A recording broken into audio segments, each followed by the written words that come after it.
ప్రేమైన దేవుని సంగమా, ఈ యొక్క ఆరాధన కూడికలో చేరిన మీ అందరికి కూడా ప్రభు అయిన యేసుక్రీస్తు నామమున వందనాలు తెలియజేస్తున్నాను. ఈరోజు మనం నేర్చుకుంటున్నటువంటి అంశం, మనము భక్తిలో నిలకడగా ఉన్నామా, భక్తిలో మనము నిలకడగా ఉన్నామా అని మనం ఈరోజు నేర్చుకుంటున్నాం. ఈరోజు మనం నేర్చుకుంటున్న అంశం ఏమంటే, భక్తిలో మనము నిలకడగా ఉన్నామా, భక్తిలో మనము చెట్టు వలె ఉన్నామా, పుట్టు వలె ఉన్నామా, భక్తిలో మనము ఎట్లా చెట్టు వలె ఉన్నామా, పొట్టు వలె ఉన్నామా. పొట్టు గాలికి ఎగిరిపోతుందా, చెట్టు ఎగిరిపోతుందా? చెప్పాలా?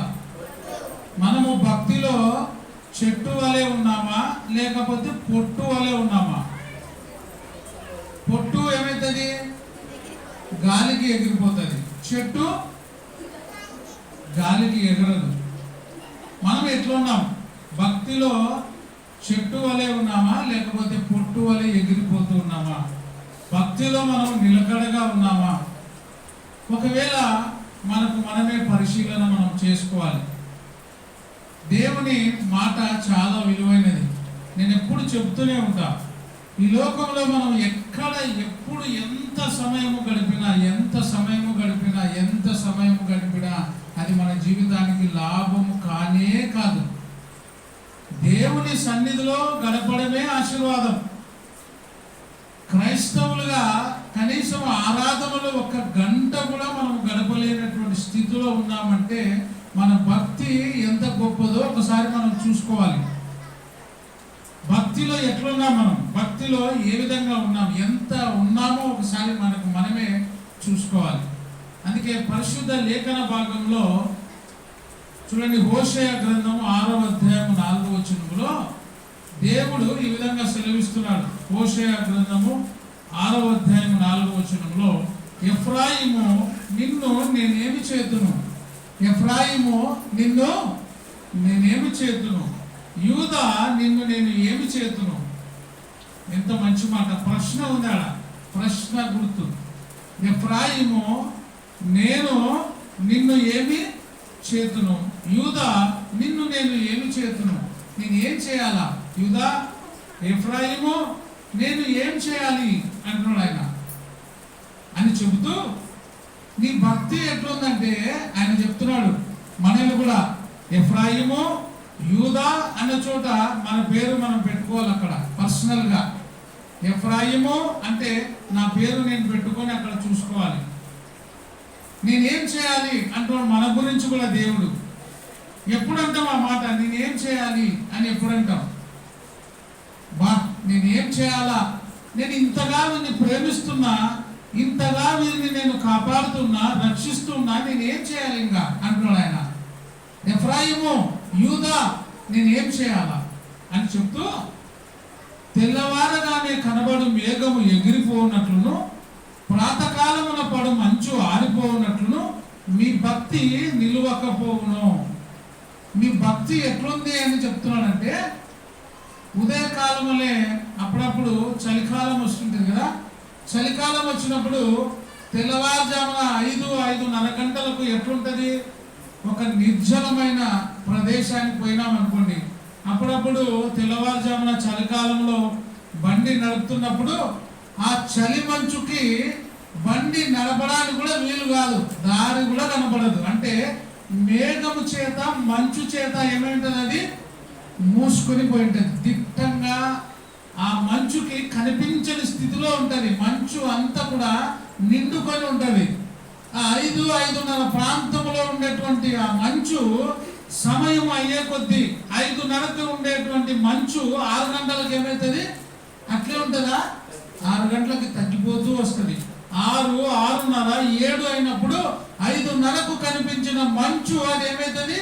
కనిపించకుండా వెళ్ళిపోతుంది. ఈనాడు భక్తి కూడా కొద్ది కొద్దిగా ఏమవుతుందంటే, ఈ 5-5:30లో ఉండే భక్తి 6, 6:30, 7 అయితేనే ఈ మంచు కనబడకుండా ఉండున్నట్లు మన భక్తి కూడా ఏమవుతుందంటే దినదినము తగ్గిపోతుంది.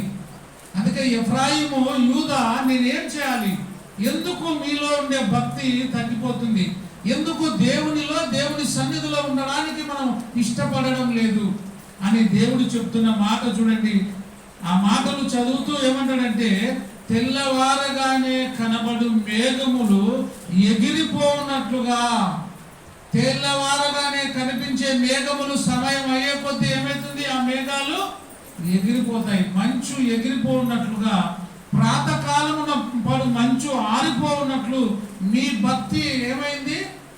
నిలబడడం లేదు.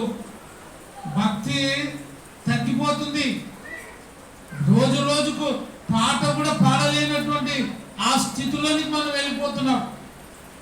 ఖచ్చితంగా మనము దేవుని సన్నిధిలో గడిపి ప్రతి స్త్రీ, ప్రతి పురుషుడు, ప్రతి యవనుడు నోరు తెరిచి ఏం చేయాలంటే దేవుని గురించి పాడాలి, దేవుని గురించి స్తుతించాలి, దేవుని గురించి ఆరాధించాలి. ఒక పాట ఉంది, ఆ పాట నాకు గుర్తు రావడం లేదని ఆ వచనం ఉంటుంది ఒకటి, పాడిన వారి నోరు పండగ, పాడని వారి నోరు దండగా అని ఉంటుంది. యేసుని గురించి పాడిన వారి నోరు పండగ, పాడని వారి నోరు దండగా అని. ఏ నోరైతే క్రీస్తు గురించి పాడదో, ఏ నోరైతే క్రీస్తు గురించి స్తుతించదో, ఏ హృదయం అయితే దేవుని కొరకు తప్పించదో, ఆ మనిషి యొక్క జీవితము అనర్థకమైనది, జీవితానికి విలువ లేకుండా పోతుంది. అందుకే దేవుడు అంటున్నాడు బాధపడుతూ, ఎఫ్రాయిము, యూదా నేనేమందును, నేనేమి చేతును అని చెప్తున్నాడు. మీ భక్తి తెల్లవారమే కనబడకపో మేఘము ఎగిరిపోఉన్నట్లుగా, ప్రాతకాలమున పడు మంచు ఆరిపోఉన్నట్లుగా మీ భక్తి ఏమైందంటే నిలవకపోవచ్చున్నది. ఎందుకు ఎఫ్రాయిము భక్తి తరిగిపోయింది? ఎందుకు ఎఫ్రాయిము యొక్క భక్తి రోజు రోజుకి తగ్గిపోతుంది? ఎందుకు మన భక్తి కూడా తగ్గిపోతుంది? ఎందుకు మనము దేవుని ఆరాధించడము మానేస్తున్నాము?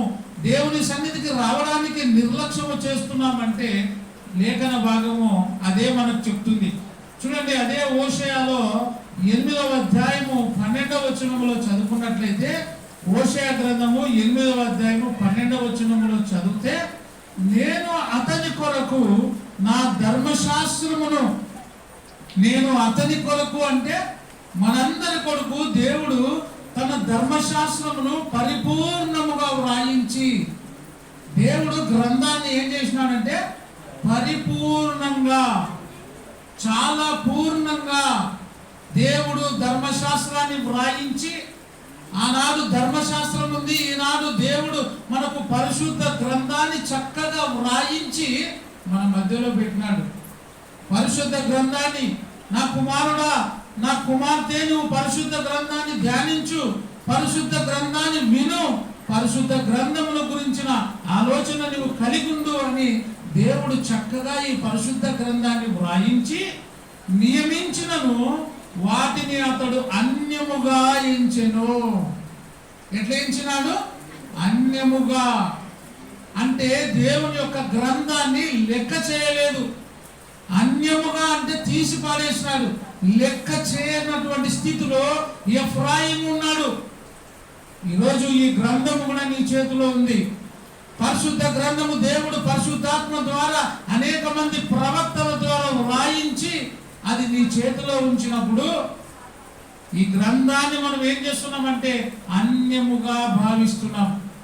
ఇది పరిశుద్ధమైన గ్రంథము, దీనిలో ఉండే మాటలు నేను ధ్యానించాలి, దీనిలో ఉండే మాటలను నేను నా హృదయంలో ఉంచుకోవాలి అనేటువంటి ఆలోచన లేని వారుగా ఈరోజు మనం జీవిస్తున్నాం.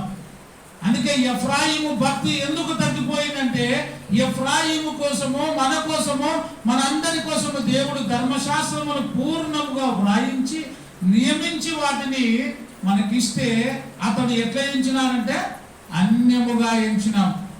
మనం కూడా ఈ గ్రంథాన్ని ఎప్పుడు ఉపయోగిస్తామంటే మామూలు రోజులో బైబుల్ చదవము. అది ఎప్పుడు ఉపయోగపడుతుందంటే ఆరోగ్యం బాగాలేనప్పుడు నీ తల కిందకి ఉపయోగించుకుంటున్నావు అంతే. అనారోగ్యంగా ఉన్నప్పుడు నీ పై మీద నీ హృదయం మీద పెట్టుకుంటున్నావు అంతవరకే. కానీ ధ్యానించాలి, చదవాలి, దేవుని సన్నిధిలో నేను గడపాలి, ఆరాధనలో నా సమయం నేను ఉంచాలి అన్నటువంటి ఆలోచన లేవున్నావు. కాబట్టి ఈరోజు నిన్ను గురించి దేవుడు అంటున్నాడు, ఎఫ్రాయిము, యూదా, నేనేం చేయాలా, నేను ఇంకా ఏం చేయాలి అని అడుగుతున్నాడు. నేను చూసినప్పుడు మీ భక్తి ఎట్లుంది అంటే, తెల్లవారగానే కనబడి మేఘము ఎగిరిపోయినట్లుగా, ప్రాతకాలమున పడి మంచు ఆరిపోయినట్లు మీ భక్తి నిలబడడం లేదు.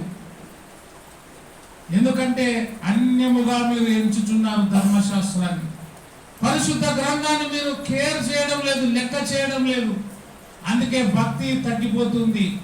యెహెజ్కేలు 3వ అధ్యాయము 13వ వచనంలో చూస్తే, యెహెజ్కేలు 3:13లో 3వ అధ్యాయం 1వ వచనం నుంచి చదువుకున్నట్లయితే, యెహెజ్కేలుతో దేవుడు చెప్తున్నాడు, ఆయన నాతో ఇలాగు సెలవిచ్చును, నరపుత్రుడా, నీవు కనబడిన దాన్ని భక్షించు. నరపుత్రుడా, నీకు ఏదైతే కనబడుతుందో దానిని ఏం చేయమంటాడు, నా కుమారుడా దాన్ని తిను. యెహెజ్కేలుతో దేవుడు చెప్తున్నాడు, నరపుత్రుడా అంటే మానవుడా, నీకు ఏదైతే కనబడుతుందో దాన్ని నువ్వు తిను నాయనా అని దేవుడు చెప్తున్నాడు. ఈరోజు ధర్మశాస్త్రాన్ని, పరిశుద్ధ గ్రంథాన్ని కూడా నువ్వు మనస్ఫూర్తిగా హృదయపూర్వకంగా ఏం చేయాలంటే నెమరేయాలి, తినాలి. వాక్యాన్ని చదవాలి, చదువు రాని వాళ్ళు వినాలి. వింటేనే, చదివితేనే నీ హృదయంలో అది నాటబడుతుంది. అప్పుడు నీ భక్తి ఏమైతే పెరుగుతుంది. నువ్వు వినకపోవడము ఆలస్యమే, చదవడము నువ్వు లేదు, అప్పుడు అది నీ హృదయంలో ఏం కాదు అంటే అది నీ హృదయంలో చేర్చబడదు. ఇక్కడ చెప్తున్నాడు, మరియు ఆయన నాతో ఇలాగు సెలవిచ్చెను, నరపుత్రుడా, నీకు కనబడిన దానిని ఏం చేయమంటున్నాడు, భక్షించుము. ఈ గ్రంథమును భక్షించి ఇశ్రాయేలీయుల వద్దకు పోయి వారికి ప్రకటన చేయి. మనల్ని కూడా దేవుడు తినమంటున్నాడు, కానీ మనకి నోరు చేదుంది. ఆరోగ్యం బాగలేనోడు, అనారోగ్య స్థితిలో ఉన్నోడు రుచి తగ్గుతుందా?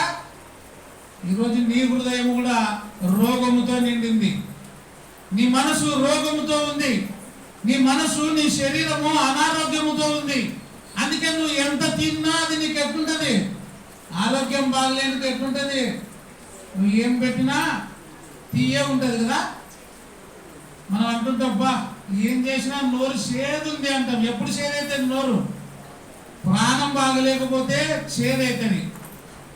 నీవు కూడా ఆత్మీయ విషయంలో అనారోగ్యంగా ఉన్నావు కాబట్టి నీకు ఆత్మీయమైన ఆహారము నోటికి రుచిగా లేదు. నువ్వు తిని వాళ్ళకి చెప్పు ఎట్లుందో అని చెప్తున్నాడు ఇక్కడ యెహెజ్కేలుతో, నా కుమారుడా, నీకు కనబడినది తిను నాయన, తిని నువ్వు ఇశ్రాయేలీయుల వద్దకు పోయి వారికి ప్రకటన చేయి. నువ్వు తినేది ఎట్లుందో వాళ్ళకి చెప్పు అని చెప్తున్నాడు. ఈరోజు నీకు కూడా చెప్తున్నాడు. ఈరోజు వాక్యం వింటున్న నా కుమారుడా, నా కుమార్తె, చదువుతున్న నా కుమారుడా, నా కుమార్తె, ఈ వాక్యము, ఈ గ్రంథము, ఈ ధర్మశాస్త్రము, ఈ పరిశుద్ధ గ్రంథము ఏ విధంగా ఉందో నువ్వు తిని ఏం చేయాలా, ఇతరులకు చెప్పు. కానీ నీకు తిననికనే ఇష్టం లేదు. తింటే కదా రుచి తెలిసేది.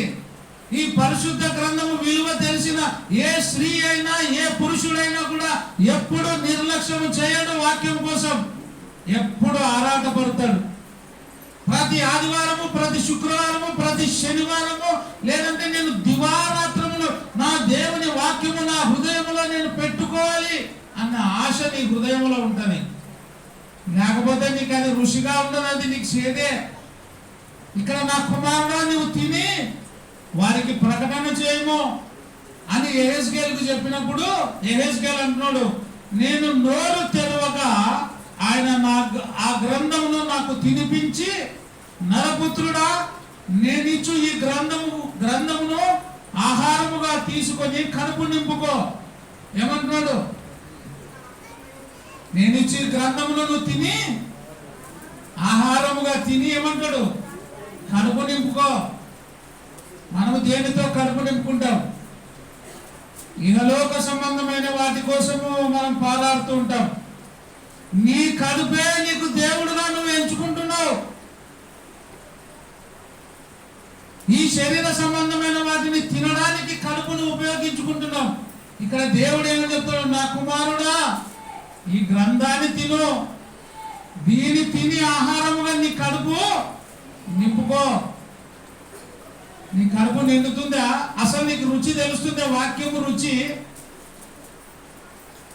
ఒక చెరుకు గడ్డని మిషన్లో పెట్టి రసము చేసి తాగినా, చెరుకుని మొలుచుకొని తిన్నా, లేకపోతే చెరుకుని ఇంకొక రకంగా చేసి చెరుకుతో బెల్లం చేస్తారు కదా, చెరుకుని బెల్లంగా చేసినా దాని రుచి ఎట్లుంటది? మీరు చెప్పండి. చెరుకుని చెరుకు రసం చేస్తే దాని రుచి మారిపోతుంది, దాని రుచి పుల్లగా అవుతుంది అని చెబుతారు. ఎవరైనా ఉన్నారా? చెరుకుని మిషన్లో పెట్టి రసము చేసినా, చెరుకుని నువ్వు నోరుతో తెంచుకొని తిన్నా, చెరుకుని చెరుకులాగా కాకుండా బెల్లముగా చేసి తిన్నా దాని రుచి ఎట్లుంటది చెప్పాలా? ఎవరైనా చేయొద్దని దాని రుచి పుల్లో ఉంటుందని ఎవరికైనా ఉందా? అది ఎట్లా తిన్నా తీపిగానే ఉంటది.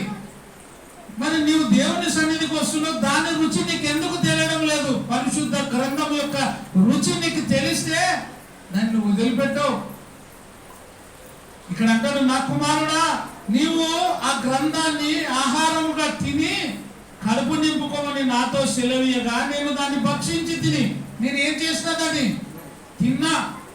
తిన్నప్పుడు అది నాకు ఎట్లా కనపడింది?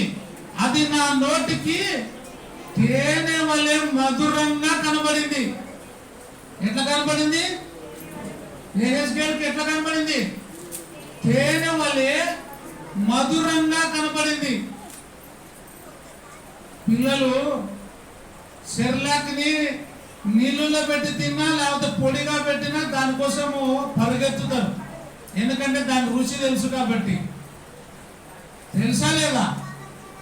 బాగా బూస్ట్ కూడా చాలా మంది ఇప్పుడు పిల్లలు చాక్లెట్ తినడంలే, బూస్ట్ ప్యాకెట్లు తీసుకొని చించి తింటున్నారు. ఎందుకంటే రుచి పాలలో కలుపుకుంటారు, చేతులు వేసుకొని తింటారు దాని రుచి.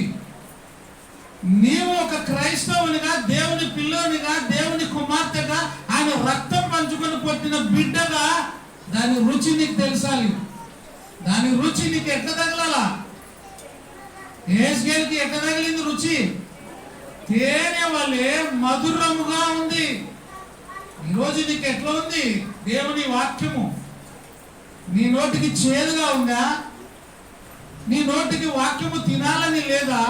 నీ చెవులకు వాక్యము వినాలనిపించడం లేదా? అందుకే ఎఫ్రాయిము, నేనేం చేయాలా? నేనేం చేస్తును? దేవుని యొక్క ఆవేదన చూడండి. ఎఫ్రాయిము, నిన్ను నేనేం చేతును? యూదా, నిన్ను నేను ఏం చేతును? మీ భక్తి రోజు రోజుకి ఎట్లుందంటే, తెల్లవారగానే కనబడు మేఘములు పారిపోవునట్లు, ఎగిరిపోవునట్లు, ప్రాతకాలమున పడు మంచు ఆరిపోవునట్లు మీ భక్తి నిలవకపోతుంది. ఎఫ్రాయిము భక్తి ఎందుకు తగ్గిపోతుంది అంటే, ధర్మశాస్త్రమును ఎఫ్రాయిము అన్యముగా ఎంచినాడు. ఎఫ్రాయిము ఈ ఆహారమును భుజించలేదు. ఒకప్పుడు ఆశీర్వదించబడినాడు ఎఫ్రాయిము, ఒకప్పుడు దీవించబడినాడు. ఎంతో గొప్ప స్థితిలో ఉండే ఎఫ్రాయిము భక్తి రోజు రోజుకి ఏమైంది? తగ్గిపోతూ వస్తుంది. ఎందుకు తగ్గిపోతుంది అంటే, ధర్మశాస్త్రమును, దేవుని గ్రంథాన్ని నిర్లక్ష్యం చేసినాడు. దేవుని గ్రంథము విలువ తెలుసుకోలేకపోయినాడు. అందుకే ఆయన భక్తి తగ్గిపోతూ వస్తుంది. కీర్తనలు 147వ అధ్యాయము 19-20 వచనాలు చదువుకున్నట్లయితే, ఆయన తన వాక్యమును యాకోబునకు తెలియజేసెను. వాక్యము ఎవరికి చెప్పినాడు? యాకోబునకు తెలియజేసెను. తన కట్టడలను, తన న్యాయ విధులను ఇశ్రాయేలీయులకు తెలియజేసెను. ఏ జనమునకు ఆయన ఇలాగు చేసి ఉండలేదు. ఏ జనము కోసము ఆయన ఇలాగు చేయలేదు. కానీ ఇశ్రాయేలీల కోసము దేవుడు ఎంతో గొప్ప మేలు చేసినాడు. ఇశ్రాయేలీలను ప్రేమించినంతగా దేవుడు మరెవరిని కూడా ప్రేమించలేదు. కానీ ఇశ్రాయేలీలు దేవుని విలువను తెలుసుకోలేకపోయినారు. ఇశ్రాయేలీలు దేవుని ఆరాధించడం రోజు రోజుకి మర్చిపోతున్నారు. అందుకే ఎవరికి కూడా ఇలాగో ఆయన చేసి ఉండలేదు. ఆయన న్యాయ విధులు వారికి తెలియకనే ఉన్నవి. వాళ్ళకి ఎంత చెప్పినా ఏం చేయడం లేదు, వాళ్ళకి తెలియడం లేదు. ఎందుకంటే రుచి తప్పిపోయినారు. నాలుకలు ఏమైనవి? రుచి. నాలుక అంగిలికి అందడం లేదు. మనము తిన్న ఆహారము దేనికంటాలా? నాలుకకి పైన అంటితే రుచి తగలదు. అది ఎక్కడంటాలా? మీరు ఏదైనా నాలుకకు అంటించినప్పుడు వెంటనే ఏం చేస్తారు? నాలుకకు అంటించిన తర్వాత నాలుక అట్టనే బయటికి పెడతారు కదా. చెప్పాలా? ఏం చేస్తారు? ఆ నాలుకని వెంటనే తెలియకుండానే లోపలికి వెళ్ళిపోయి అంగిలికి తగులుతుంది. అంగిలికి తగిలినప్పుడే నువ్వు తిన్నది రుచికరంగా ఉందా, చేదుగా ఉందా, తీయగా ఉందా, పుల్లగా ఉందా అనేది తెలుస్తుంది. వాక్యము కూడా ఎక్కడికి పోవాలా? నీ నాలుక నుంచి అంగిలికి తగలాలి. వాక్యమును అన్యముగా ఎంచొద్దండి. ధర్మశాస్త్రమును, పరిశుద్ధ గ్రంథాన్ని నిర్లక్ష్యం చేయకూడదు. ఈ ఎఫ్రాయిము నిర్లక్ష్యం చేసినాడు. ఇశ్రాయేలీలకు, యాకోబునకు తెలియజేసినట్టుగా ఏ జనము కూడా ఆయన చెప్పలేదు. అయినా వాళ్ళకి ఎట్టుంది? ఆయన ఇలాగూ చేసి ఉండలేదు. ఆయన న్యాయ విధులు వారికి తెలియకనే ఉన్నవి. వాళ్ళకి ఏం చేయడంలే? తెలియడం లేదు. ఎందుకు తెలియడం లేదు? మరి యెహెజ్కేలు ఏమన్నాడు? యెహెజ్కేలు ఏమన్నాడు? నువ్వు తిను అంటే వాక్యాన్ని భుజించినాడు. అది ఎట్లా కనబడింది? తేనె వలె మధురంగా కనబడింది. ఇశ్రాయేలీలకు ఎందుకు తెలియడం లేదు అంటే వాళ్ళు ధర్మశాస్త్రాన్ని నిర్లక్ష్యం చేస్తున్నారు. ఈరోజు దేవుని కార్యాన్ని నిర్లక్ష్యం చేస్తున్నాం మనం. మీరు మీ సొంత కార్యములనే చూసుకొనిచున్నారు, కానీ దేవుని కార్యమును మీరు చూడరు. ఆరాధనలో గడుపుటకు చాలా ప్రేమ కలిగి ఉండాలి. ఆరాధనలో గడపడానికి ఎంతో ముందుండాలి. నేను ఎప్పుడు అదే చెప్తుంటా, ఆరాధనలో ముందుండాలి. అది ఎవరైనా కానీ, దేవుని సేవకుడు కూడా కానీ, సేవకుని కుటుంబము కానీ, సంఘము కానీ, సంఘ సభ్యుడు కానీ, నువ్వు ఎవరైనా, రాజువైనా, ఈ ప్రపంచాన్ని గొప్పవాడివైనా, దేవుని స్తుతించకపోతే, దేవుని కోసము సమయం ఇవ్వకపోతే, దేవుని ఆరాధనలను గడపకపోతే నీ జీవితము ధన్యమే కాదు. దేవుడు కలుగజేసి బాధపడుతున్నాడు. ఎఫ్రాయిము, నువ్వు బాగుంటివి నాయనా, నువ్వు బాగా భక్తిగా ఉంటివి, నన్ను స్తుతించుతూ ఉంటివి, ఆరాధిస్తుంటివి. నువ్వు నేను గొప్ప చేసి నువ్వు గొప్ప స్థితి పోయిన తర్వాత నన్ను నీవు మర్చిపోయినావు. నీ భక్తి తగ్గిపోయింది. ఎందుకు? నేనేం చేయాలి? నిన్ను కూడా దేవుడు ఆశీర్వదించి పెంట కుప్పలో నుండి నిన్ను పైకెత్తి ఉన్నత స్థితిని దయచేసి నిన్ను, నీ పిల్లలను, నీ భర్తను, నీ కుమారుని, నీ కుమార్తెను దేవుడు దీవించి గొప్ప చేస్తే నువ్వు దేవుని సన్నిధిని నిర్లక్ష్యం చేస్తున్నావు. జాగ్రత్త. దేవుడు మరలా నిన్ను తొక్కితే నీవు గాని నేను గాని ఎక్కడ పోతామో? పాతాళానికి దిగిపోతాం. అందుకే దేవుని సన్నిధిని మనం ఏనాడు కూడా నిర్లక్ష్యం చేయకూడదు. దేవుని ఆరాధించుటలో మనం ఎప్పుడు ముందుండాలి. హోషేయ గ్రంథములోనే 12వ అధ్యాయం 1వ వచనంలో ఇంకా ఎఫ్రాయిము భక్తి ఎందుకు తగ్గిపోయింది? ఎఫ్రాయిము యొక్క భక్తి గాలి వలె, మేఘం వలె ఎందుకు తరిగిపోతుంది అని చూస్తే 12వ అధ్యాయం 1వ వచనంలో ఎఫ్రాయిము గాలిని మేయుచున్నాడు. ఎఫ్రాయిము ఏం తింటున్నాడు?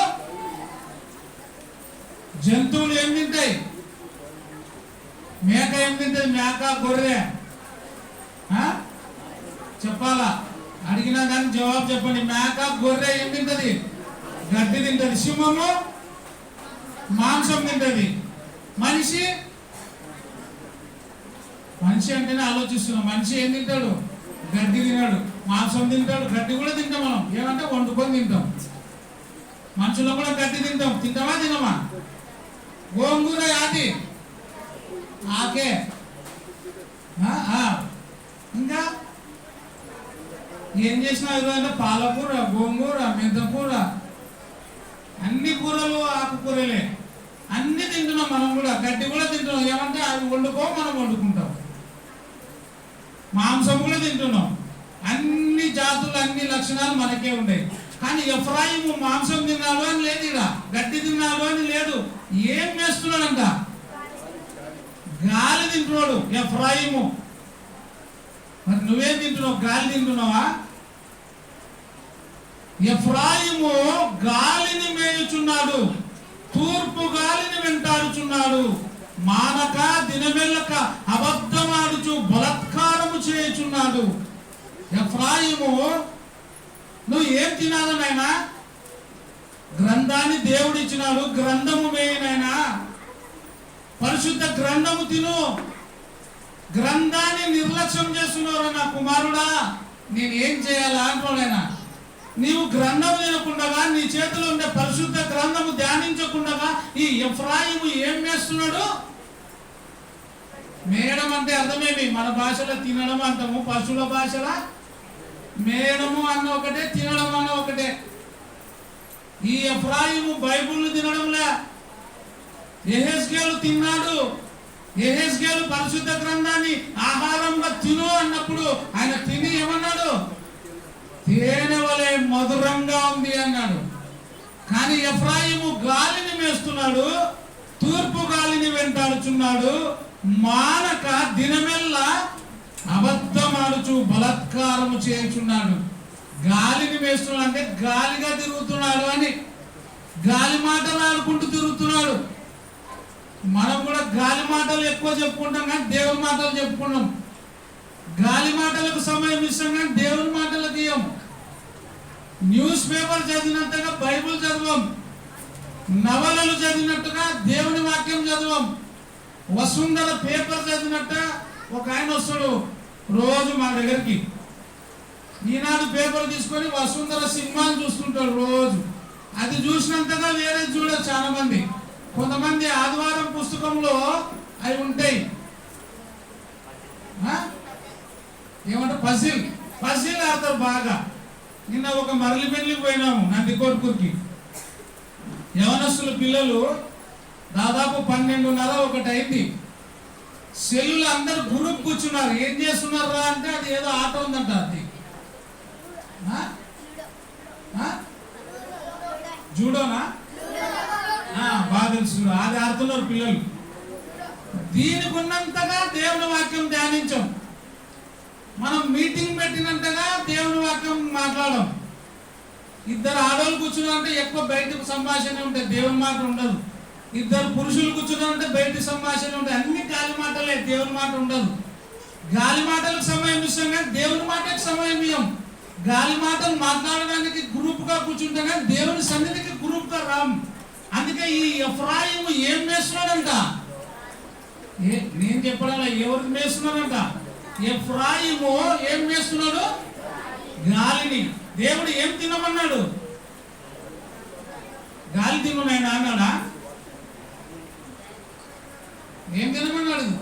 వాక్యం తినరా నాయనా. నీ చేతిలో పెట్టిన ధర్మశాస్త్రము పరిశుద్ధ గ్రంథము నీ చేతిలో ఉంది, దాన్ని తిని ఇశ్రాయేలీయులకు చెప్పు అంటే దేవుడు చెప్పిన ప్రకారంగా యెహెజ్కేలు తిని ఏమంటాడంటే ఇది చాలా మధురంగా ఉంది, తేనె కంటే మధురంగా ఉంది అన్నాడు. మరి నీకెట్లా కనబడుతుంది వాక్యం? ఈ ఎఫ్రాయిము దేవుని వాక్యం తినడం లేక గాలి తింటున్నాడు కాబట్టి భక్తి తగ్గిపోయింది. ఇంకేమంటారు చూడండి 2 తిమోతి, అందుకే 2వ అధ్యాయం 16వ వచనములో అపవిత్రమైన ఒట్టి మాటలు అంటే గాలి మాటలు. ఎఫ్రాయిము గాలి తిన్నట్ట నువ్వు గాలి మాటలు తినొద్దు, గాలి మాటలు వినొద్దు. ఏ మాటలంట? 2వ తిమోతి 2వ అధ్యాయము 16వ వచనం. అపవిత్రమైన ఒట్టి మాటలకు విముఖుడవై ఉండు. విముఖుడవు అంటే ఇష్టపడద్దు. ఏ మాటలు ఇవి? అపవిత్రమైన ఒట్టి మాటలకు విముఖుడవై ఉండుము. అట్టి మాటలాడువారు మరీ ఎక్కువగా ఏ మాటలు? అపవిత్రమైన మాటలు, గాలి మాటలు మాట్లాడేవారు మరీ ఎక్కువగా ఏమైతారు? భక్తి పరులగుదురు. అదే ఉంది కదా బైబిల్లో. గాలి మాటలాడేవారు, అపవిత్రమైన మాటలకు సమయం ఇచ్చేవాళ్ళు మరీ ఎక్కువగా భక్తి పరులగుదురు. అందుకే మీరు దానికోసమే ఎక్కువ సమయం ఇస్తున్నారు. అందుకే భక్తి పెరిగిపోతుంది మీ లోపల. ఏమైపోతున్నారు మీరు? భక్తిహీనులగుదురు. ఏ హీనులు చెప్పాలా? ఏ హీనులు? భక్తిహీనులగుదురు. అపవిత్ర, మళ్ళీ చదువుతున్నాం చూడండి, 2 తిమోతి 2:16 అపవిత్రమైన వట్టి మాటలకు విముఖుడవై ఉండుము. అట్టి మాటలాడువారు మరీ ఎక్కువగా భక్తిహీనులగుదురు. ఏ హీనులు? ఎఫ్రాయిము ఎందుకు భక్తిహీనుడైనాడు? ఎందుకు భక్తి తగ్గిపోయింది? గాలిని వేస్తున్నాడు ఆయన. పరిశుద్ధ గ్రంథాన్ని ధ్యానించలేదు. ఒకప్పుడు ధ్యానించేవాడు, ఒకప్పుడు దేవుని యందు భయభక్తులు కలిగి ఆశీర్వదించబడిన ఎఫ్రాయిము రోజు రోజుకి వాక్యము ధ్యానించడం మర్చిపోయి ఏం వేస్తున్నాడు? ఇప్పుడు గాలిని వేస్తున్నాడు. అందుకే ఎఫ్రాయిములో భక్తి తగ్గిపోయింది. హోషేయలోని 13:15 చదువుకుందాం. నిజముగా ఎఫ్రాయిము తన సహోదరులలో ఫలాభివృద్ధి నందును. ఏం పొందుతున్నాడు? ఒకప్పుడు ఆశీర్వదించబడినాడు ఎఫ్రాయిము, ఫలాభివృద్ధి నందును. అయితే ఈయన గాలిని వేసినాడు కాబట్టి తూర్పు గాలి వచ్చును. ఏ గాలి వస్తుంది? అయితే తూర్పు గాలి వచ్చును. ఆ గాలిని యెహోవా పుట్టించు గాలి అరణ్యములో నుండి లేచును. అది రాగా అతని నీటి బుగ్గలు ఏమైతవి? నీటి బుగ్గలు బాగా ఉబుకుతవి అని ఉంది కదా. చూడండి ఆ మాట బైబిల్లో ఉన్న చూడండి. హోషేయ 2:13 అతని నీటి బుగ్గలు ఉబుకును. చెప్పండి, ఏముంది ఆడ? ఉబ్బుకుతాయి అని ఉందా? ఎండిపోవని ఉందా? ఎండిపోవును. ఒకప్పుడు నీటి బుగ్గలు బాగా పారినాయి ఎఫ్రాయిముకి. ఎఫ్రాయిము ఆశీర్వదించబడినాడు. ఇప్పుడు ఎఫ్రాయిము యొక్క నీటి బుగ్గలు ఏమైనవి? ఎండిపోతూ ఉన్నాయి. భక్తి తగ్గిపోతూ వస్తుంది. ఆయన నీటి బుగ్గలు కూడా ఏమైనవి? ఎండిపోతూ వస్తుంది. ఎండిపోవును. అతని ఊటలు బాగా ఊరును కదా. అతని ఊటలు ఏమైనాయి? ఇంకిపోవును. అతని ధననిధులను, అతనికి ప్రియమైన వస్తువులన్నిటినీ శత్రువులు కొల్లబెట్టుదురు. శత్రువులు ఎత్తుకొని పోతారు. ఇంకా ఎఫ్రాయిము తన దేవుని మీద తిరుగుబాటు చేసెను. ఎఫ్రాయిము దేవుని మీద ఏం చేసినాడు? తిరుగుబాటు. ధ్యానించడం లేదు. ఎఫ్రాయిము దేవుని స్తుతించడం లేదు. అంటే బాగా మంకు పట్టినాడు అని. ఏం పట్టినాడు? మంకు పట్టినాడు. ఎఫ్రాయిము దేవుని మీద తిరుగుబాటు చేసి ఉన్నాడు. అందుకే ఎఫ్రాయిము నిన్ను నేను ఏమి చేతును, యూదా నేనేమి చేయాలి? నువ్వు ఇట్లా మారిపోతివే. నీ భక్తి రోజు రోజుకి తగ్గిపోతుందే. ఆశీర్వదించబడాల్సిన నీవు, నీ ఊటలు, నీ బావులు ఎండిపోతున్నాయే అని బాధపడుతున్నాడు ఆయన. ఎఫ్రాయిముగా ఏమైనా చూడండి. ఇర్మియా దానికి కంటే ముందు హోషేయ గ్రంథంలోనే 5వ అధ్యాయము 11 హోషేయ 5వ అధ్యాయము 11 చదువుకుందాం. హోషేయ 5వ అధ్యాయము 11 కృష్ణారు ఎవరైనా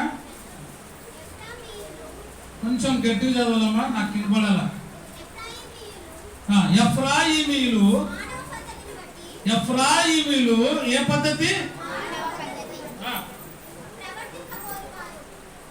ఎఫ్రాయిమీలు మానవుల పద్ధతులు బట్టి ప్రవర్తింపగోరు వారు, వారికి అధిక శ్రమ కలుగును. వారు శిక్షింపబడి హింస నొందుదురు, బాధింపబడుదురు. ఎఫ్రాయిమీలకు చిమ్మట పురుగుల వలెను, యూదా వారికి వత్స పురుగు వలెను నేనుందును. తాను రోగి అగుట ఎఫ్రాయిము చూచెను. ఎఫ్రాయిముకి ఏమొచ్చింది చెప్పాలా? ఏమైంది? ఎఫ్రాయిము రోగము వచ్చుట చూచెను.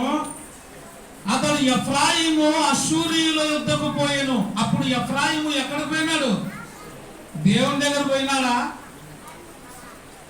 నన్ను కలగజేసిన దేవుడు, నన్ను ఆశీర్వదించిన దేవుడు ఉన్నాడు, నా రోగమును ఆయన బాగు చేస్తాడని దేవుడి దగ్గరకు పోలే. ఎక్కడ పోయినాడు? అష్షూరీయుల యుద్ధకు పోయాను. రాజైన యారేబును పిలుచుకొనెను. అయితే అతడు నిన్ను స్వస్థత పరచజాలడు, నీ పుండు బాగు చేయజాలడు. నీ పుండు ఏం చేయడు? వీళ్ళెవరు నిన్ను బాగు చేయలేరు. ఎఫ్రాయిము, నీకైన రోగము, నీకు వచ్చిన పుండు, నీ జబ్బు ఎవరు కూడా బాగు చేయలేరు.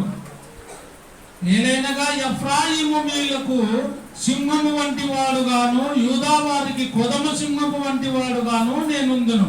నేనే వారిని పట్టుకొని చీల్చెదను, నేనే వారిని కొనిపోదును. 6వ అధ్యాయము 3వ వచనం చదువుకుందాం. యెహోవాను గూర్చిన జ్ఞానము సంపాదించుకుందాము. ఇప్పుడు మళ్ళా ఎక్కడొచ్చినారు? రోగం వచ్చింది, బాధల్లోకి వెళ్ళిపోయినారు, కష్టాలు ఆవరించి ఉన్నాయి. మొదట వాళ్ళ భక్తి ఎట్టుంది? మొదట ఎట్టుందని చదువుకుంటే మనం, తెల్లవారుగానే కనబడు మేఘము ఎట్లా ఉందో అట్లా ఉండేది. అంటే భక్తి కరిగిపోతుంది. మొదట బాగా భక్తిగా ఉన్నారు, కానీ రోజు రోజుకి వారి భక్తి కరిగిపోయింది. దేవుడు వాళ్ళకి అస్వస్థత ఇచ్చినాడు. అప్పుడు ఏమంటున్నారు వాళ్ళు? 6వ అధ్యాయము 3వ వచనం, యెహోవాను గూర్చిన జ్ఞానము సంపాదించుకుందాము రండి. ఏమంటున్నారు? అయ్యా, మనమందరము దేవుని గూర్చిన జ్ఞానము సంపాదించుకుందాం. ఆ రోజు దేవుడు గ్రంథాన్ని ఇచ్చినప్పుడు మనం నిర్లక్ష్యం చేసినాం. గ్రంథాన్ని ఇచ్చినప్పుడు మనం చదవలేదు. ఇప్పుడు బాధ అనుభవిస్తున్నాం. మనం మళ్ళా తిరిగి దేవుని జ్ఞానము సంపాదించుకుందాము రండి. యెహోవాను గూర్చిన జ్ఞానము సంపాదించుకొనుటకు ఆయనను అనుసరించుదాము రండి. ఏమంటున్నారు? ఎవరిని అనుసరిస్తాం? మరలా మనము దేవుని దగ్గరికి పోదాం. నువ్వు కూడా అప్పుడు వస్తావా దేవుని దగ్గరికి? అప్పుడన్నా వస్తావా? ఎప్పుడు? దేవుడు నిన్ను రోగముతో బాధతో మొత్తినప్పుడు మరలా దేవుని దగ్గరికి అప్పుడైనా నువ్వు వస్తావా మనసు మార్చుకొని? ఎఫ్రాయిము వీళ్ళందరూ మళ్ళా ఎవరి దగ్గరికి వస్తున్నారు? దేవుని దగ్గరికి వస్తున్నారు. రండి అని చెప్పుకుంటున్నారు. ఉదయము తప్పక వచ్చు రీతి ఆయన ఉదయించును, వర్షము వలె ఆయన మన యుద్ధకు వచ్చును. భూమి తలుపు నట్టి తొలకరి వర్షము కడపరి వర్షము వలె ఆయన మన యుద్ధకు వచ్చును. మన దగ్గరికి మరలా వస్తాడు ఆయన. మనకు దూరం కాలేదు. మనం మళ్ళా పోయి ఆయనని వేడుకుందాం.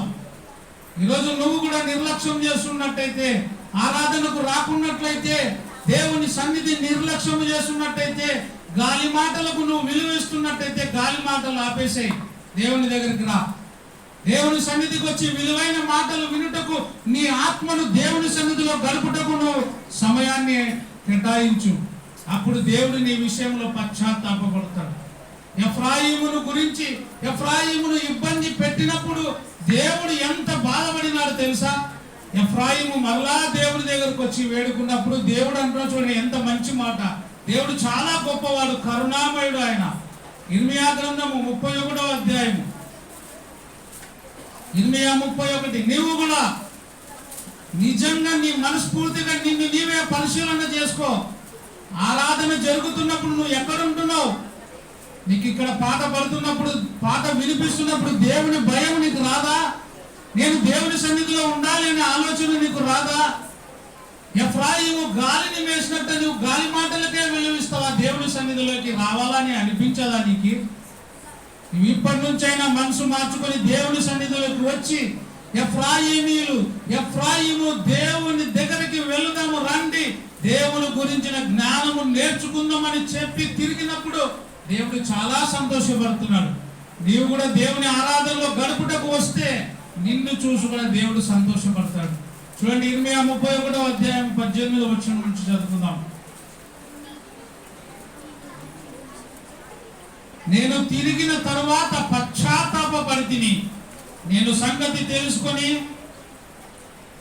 ఇర్మియా 31వ అధ్యాయము 18 నుంచి చదువుకుందాం. 18, 19వ వచనం. నేను తిరిగిన తర్వాత పశ్చాత్తాపపడితిని, నేను సంగతి తెలుసుకొని త్వరచరుచుకొంటిని. నా బాల్యకాలమందు కలిగిన నిందను భరించుచు నేను అవమానము నుండి సిగ్గుపడితిని. 20వ వచనం. ఎఫ్రాయిము నాకిష్టమైన కుమారుడా. ఏమంటున్నాడు ఇప్పుడు? ఎఫ్రాయిముని ఏమంటున్నాడు దేవుడు? చెప్పాలా? ఏమంటాడు? అప్పుడేమంటాడు? ఎఫ్రాయిము నేను ఏం చెప్పాలని రే నేనేమందును, నువ్వు ఎందుకు దారి తప్పిపోతున్నావు? నీ భక్తి ఏమైంది? నీ భక్తి తగ్గిపోతుంది. ఎఫ్రాయిము, యూదా, నేనేమందు, నేనేం చేయాలి అన్న దేవుడు ఈరోజు మళ్ళీ ఏమంటాడంటే, ఎఫ్రాయిము నాకు ఇష్టమైన కుమారుడా, నా ముద్దు బిడ్డ. చూడండి ఎంత మంచి మాట. ఏమంటున్నాడు? ఎప్పుడు ముద్దు బిడ్డ అయినాడు ఎఫ్రాయిము. దేవుని సన్నిధికి రానప్పుడా, మనసు మార్చుకున్నప్పుడా? చెప్పాలా? ఎప్పుడైనా ముద్దు బిడ్డ? నువ్వు కూడా ముద్దు బిడ్డగా, ముద్దు కుమార్తెగా ఎప్పుడైతావు? దేవునికి దూరంగా ఉంటే నువ్వు ఎంత పర్సనాలిటీ ఉన్నా ముద్దు బిడ్డవు కాదు. నువ్వు ఏం బాగలేకపోయినా, నువ్వు అందహీనురాలువైనా, అందం లేని వాళ్ళవైనా, దేవుని మనసు కలిగి ఉంటే నువ్వు దేవునికి ఇష్టడవే. అప్పుడు దేవుడు నిన్ను కూడా ఏమంటాడు? ఎఫ్రాయిము నాకు ఇష్టమైన కుమారుడా, నా ముద్దు బిడ్డ, నేను అతనికి విరోధముగా మాట్లాడినప్పుడెల్లా. చూడండి దేవుడు అంటాడు, నా కుమారుడైనటువంటి ఎఫ్రాయిముకు నేను విరోధముగా మాట్లాడినప్పుడెల్లా అతని జ్ఞాపకము నన్ను విడువకున్నది. అతను గూర్చి నా కడుపులో చాలా వేదనగా ఉంది. ఏమంటున్నాడు? ఎఫ్రాయిము గురించి నా కడుపులో ఎట్టుంది? చాలా వేదన పడుతున్నా. నేను అతని జ్ఞాపకం చేసుకున్నప్పుడల్లా చాలా బాధపడుతున్నా. ఏమని? నా కుమారుడు ఎప్పుడు వస్తాడో అని. నా కుమారుని తిట్టినప్పుడంతా నేను బాధపడుతున్నా. నేను ఎందుకు తిడుతున్నా అంటే, నువ్వు మనసు మారాలని అంటున్నాడు దేవుడు. నీ తల్లి, నీ తండ్రి కూడా నిన్ను ఎందుకు తిడుతాడు? గాడిదా అని. కోపం వచ్చినప్పుడు ఆయనే తిట్టుకుంటాడని కూడా మర్చిపోతాడు. ఒకసారి కోపం వస్తే ఉంటాడు, గాడిద కొడక అంటాం. అంటే ఎవరు గాడిదైనట్ట? ముందు చెప్పాలా? గాడిద కొడక అంటే గాడిద నేను, నా కొడుకు నువ్వు అని అర్థం. అవునా కదా? కోపం వచ్చినప్పుడు తను తిట్టుకుంటాడని మర్చిపోయి కూడా తండ్రి గాడిద కొడక అంటాడు. అంటే ఆయనను కూడా తిట్టుకుంటాడు. దేవుడు కూడా తిట్టినప్పుడంతా బాధపడినాడంట. ఎఫ్రాయిమును జ్ఞాపకం చేసుకొని. ఎంత మంచి మాట చూడండి. జ్ఞాపకము నన్ను విడువకున్నది, అతని గూర్చి నా కడుపులో చాలా ఎట్లుంది? వేదనగా ఉంది. నిన్ను గూర్చి కూడా వేదన పడుతున్నా అంటున్నాడు దేవుడు. నువ్వు ప్రార్థనకి రాకున్నప్పుడు నాకు వేదన కలుగుతుంది. నువ్వు ఇంటి దగ్గర గాలి మాటలు మాట్లాడుకుంటున్నప్పుడు నాకు వేదన కలుగుతుంది. నా కడుపు మండుతుంది. నువ్వు ఆరాధనలోకి రావాలని అని దేవుడు ఈరోజు నీ గురించి మాట్లాడుతున్నాడు. నీ గురించే మాట్లాడుతున్నాడు దేవుడు. నువ్వు మారాలని, నీ దగ్గర నువ్వు ఆరాధనలోకి రావాలని, నా గురించి, నీ గురించి నేను ఈ లోకానికి వదిలినప్పుడు అగ్నిగుండంలో యాతన పడకూడదనే ఆయన వేదన, ఆయన కడుపు మంట. నాకు వేదన కలుగుతుంది, కడుపు వేదనగా ఉంది, తప్పక నేను అతని కరుణిస్తా. ఏమంటాడు? కరుణిస్తా అన్నాడా? కరుణించాను అన్నాడా? తప్పక నేను అతన్ని కరుణిస్తా. ఈరోజు నిన్ను కూడా దేవుడు కరుణిస్తాడు. దేవుని దగ్గరికి వస్తే నిన్ను కరుణిస్తాడు, ప్రేమిస్తాడు, నీ గురించి ఆలోచిస్తాడు ఆయన. ఎందుకు నిజంగా మనం ఆయన దగ్గరికి రాలేకపోతున్నాం? ఎందుకు మన ఆత్మీయ స్థితి దిగజారిపోతుంది? ఎందుకు మన భక్తి తగ్గిపోతుంది అంటే, గ్రంథాన్ని మనము అన్యగా భావిస్తున్నాం. నీ చేతిలో ఉండే పరిశుద్ధ గ్రంథాన్ని లెక్క చేయడం లేదు. నువ్వు పరిశుద్ధ గ్రంథం యొక్క విలువ తెలియడం లేదు. అది ధ్యానిస్తే, అది వింటే అదే నిన్ను ఎక్కడ తీసుకుపోతుంది? ఎక్కడ తీసుకుపోతుంది? పరలోక రాజ్యానికి తీసుకుపోతాడు. దాంట్లో ఏముంది? సత్యం ఉంది. ఆయన అంటున్నాడు, నేనే మార్గము, నేనే సత్యము, నేనే జీవం ఉన్నాను. నా ద్వారానే తప్ప ఎవడు కూడా తండ్రి యొద్దకు రాడు. ఇంకా మన ఆత్మీయ స్థితి ఎందుకు తగ్గిపోతుంది? ఒక్క మాట చదువుకొని ముగించుకుందాం. మత్తయి సువార్త 13వ అధ్యాయం. మత్తయి సువార్త 13వ అధ్యాయము 1వ వచనం నుంచి చూస్తే, అక్కడ కొన్ని విత్తనాలు విత్తబడుచు ఉన్నాయి. వాక్యము ఏమైంది? విత్తనము ఏమైంది? విత్తనము దేవుని యొక్క వాక్యమైంది. ఆ వాక్యము విత్తబడుచున్నప్పుడు ఆ విత్తనాలు ఎక్కడెక్కడ పడుతున్నాయంట చూడండి.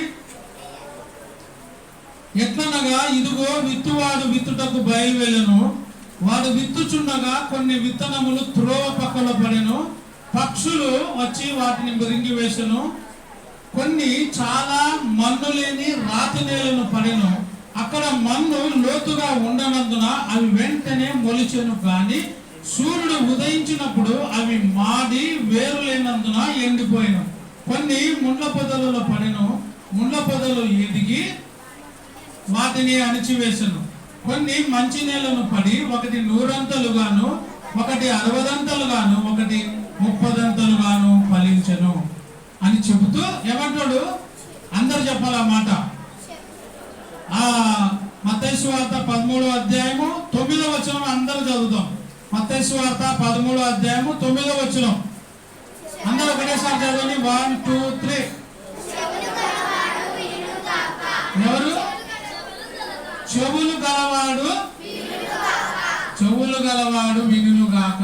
ఇప్పుడు చెప్పిన మాటలన్నీ కూడా చెవులు గలవారు ఏమనాలా? ఆమేన్. ఏమనాలా? ఈ విత్తనాల భాగము చదివినప్పుడు ఒక్కటి చదువుకుందాం. 5వ వచనం, కొన్ని చాలా మన్ను లేని రాతి నేలను పడెను. కొన్ని ఎక్కడ పడినవి? మన్ను లేని రాతి నేలను పడెను. అంటే విత్తనము వేసినప్పుడు ఏమి లేదు. విత్తనము వేసినప్పుడు విత్తనానికి కావాల్సిన ఏం లేదు, మన్ను లేదు. మన్ను లేకపోతే విత్తనం మొలవదు. బండ మీద వేస్తే విత్తనము మొలక రాదు. ఆ విత్తనము వేసేటప్పుడు ఏముండాలా? చాలా మన్ను ఉండాలా. విత్తనము వేసేటప్పుడు రాయి ఉండకూడదు. ఆ రాళ్ళు ఏం చేయాలా? మనం విత్తనం వేసేటప్పుడు గుల్కరాలు వచ్చినాయి అనుకో, అన్ని రాళ్ళు ఆ రాళ్ళు ఏం చేస్తాయి? మన్ను ఉండాలా, రాళ్ళు ఉండాలా? విత్తనం ఎదగాలంటే రాళ్ళని ఏం చేయాలా? పాడేయాలా. నీలో ఉండే రాళ్ళను కూడా బయటకు తీసేసుకో, అప్పుడే నువ్వు ఫలిస్తావు. రాళ్ళు ఉంటే విత్తనం రాదు. మొదటిది మన్ను లేదు, రెండవది లోతు లేదు. విత్తనం పడుతుంది కానీ ఎక్కడ పోవడంలే, లోతుగా పోవడంలే.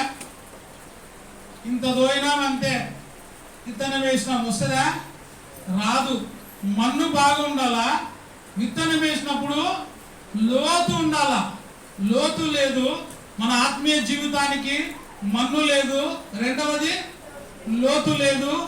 మూడవది అది మన్ను లోతు లేదు కాబట్టి కొంచెం మొలుస్తుంది. అయితే ఏముంది? సూర్యుడు ఉదయించినప్పుడు అది ఏమైతుంది? ఎండి అని లేదు, మారి ఏమైంది? మారిపోతుంది జీవితం. భక్తి మారిపోతుంది. మనం అనుకుంటున్నాము నాకు బాగానే మన్నుందిలే, బాగానే లోతుగా ఉన్నాను అని అనుకుంటున్నాం, బాగానే మొలకొస్తుంది అని కూడా సంబరపడుతున్నాం. కానీ నీ మొలక బాగా స్ట్రాంగ్ గా లేదు. అది కొంచెం వేడి తగిలితేనే నీ భక్తి ఏమైతుంది? ఏమనుంది ఇక్కడ? వాడి అనుందా, మాడి అనిందా? మాడి అంటే మాడిపోయింది భక్తి. వేరు లేదు నీకు. ఎందుకు మాడిపోయింది? వేరు లేదు. నువ్వు పునాదిలో లోతుగా వేయబడి వేరు లోతుగా లేదు నీకు. పైన ఉండవు. నువ్వు పై భక్తి కలిగిన వారుగా ఉన్నారు, కానీ దాని శక్తి తెలియడం లేదు. వేరు లేదు కావున అది ఏమైంది? ఎండిపోయింది, వాడిపోయింది. వాడిపోయినాక ఏమైంది? మాడిపోయి ఎండిపోయింది. ఏమైంది? మాడిపోయి ఎండిపోయింది. కాబట్టి మన జీవితము కూడా మాడిపోకుండా ఎండిపోకుండా ఉండాలంటే ఏం చదవాలా? మన చేతిలో ఉండే గ్రంథాన్ని చదవాలి. మన చేతిలో ఉండే పరిశుద్ధ గ్రంథాన్ని వినాలి. వినాలంటే ఆరాధనలోకి రావాలి. దేవుని ఆరాధించుటకు సమయం ఇవ్వాలి. సమయము అతి శ్రేష్టమైనది. సమయమును పోనీయక సద్వినియోగము చేసుకుంటూ అజ్ఞానుల వలె కాక ఎట్లా ఉండాలన్నాడు? జ్ఞానుల వలె నడుచుకోవాలి. జ్ఞానము కలవారుగా మనం ఉండాలి. అందుకే ఎఫ్రాయిము గురించి దేవుడు బాధపడినట్టుగా, యూదా గురించి దేవుడు బాధపడినట్టుగా, నీ గురించి నా గురించి నేను ఏమి చేస్తును అని బాధపడకుండా ఆయన ఉండాలి అంటే మనం ఎదగాల. మనలో ఉండే రాళ్ళు తీసేసుకోవాలి. యెషయా గ్రంథంలో చూడండి, రాళ్ళు ఏరి అనే మాట ఉంటుంది అక్కడ. ఇర్మియా 31 యెషయా 5వ అధ్యాయం. ఇక్కడ కూడా దేవుడు చెప్తున్నాడు, నేను ఏం చేయాలా, ఇంకా నేను ఏం చేయాలా, ఇంతకంటే నేను ఏం చేయాలా అంటాడు. యెషయా 5వ అధ్యాయము 1వ వచనం నుంచి, నా ప్రియుని గూర్చి పాడేదను వినుడి, అతని ద్రాక్ష తోటను బట్టి నాకిష్టమైన వాని గూర్చి పాడేదను వినుడి. సత్తువ గల భూమి గల కొండ మీద నా ప్రియునికి ఒక ద్రాక్ష తోట ఉండెను. ఆయన దానిని బాగుగా త్రవ్వి, అంటే లోతుగా త్రవ్వినాడా, పైన పైన త్రవ్వినాడా? బాగుగా త్రవ్వి. యజమానుడు ఎవరు? దేవుడు. ఆయనకు ఒక ద్రాక్ష తోట ఉంది, సంఘం. దానిని ఏం చేసినాడు? బాగుగా త్రవ్వి ఏమేరినాడు? రాళ్ళను ఏరి. రాళ్ళను ఏం చేసినాడు ఆయన? ఏరేసి అందులో శ్రేష్టమైన ద్రాక్ష తీగను నాటించెను. దాని మధ్యను బురుజు ఒకటి వేయించి ద్రాక్ష తొట్టి తొలిపించెను. ద్రాక్ష పండ్లు ఫలింపవలనని ఎదురు చూచుచుండెను. కానీ ఏ ద్రాక్షలు కాసినవి? కారు ద్రాక్షలు కాసెను. కావున యెరూషలేము నివాసులారా, యూదా వారలారా, నా ద్రాక్ష తోట విషయం నాకు న్యాయము తీర్చవలనని మిమ్మును నేను వేడుకొనుచున్నాను. ఇంకేమంటున్నా చూడండి, నేను నా ద్రాక్ష తోటకు చేసిన దానికంటే మరేమి దానికి, నేను నా ద్రాక్ష తోటకు చేసిన దానికంటే మరేమి నేను దానికి చేయగలను. అంటే నేను ఏం చేయాలా? బాగా త్రవ్వినాను, రాళ్ళు వేరేసినాను, ద్రాక్ష, ఏ ద్రాక్ష వేసినాడు? శ్రేష్టమైన ద్రాక్ష చెట్టు వలిని నేను వేసినాను. శ్రేష్టమైనదే వస్తుందని నేను ఎదురు చూసినాను, కానీ కారు ద్రాక్షలు కాస్తున్నాయే. నేను ఏం చేయాలా?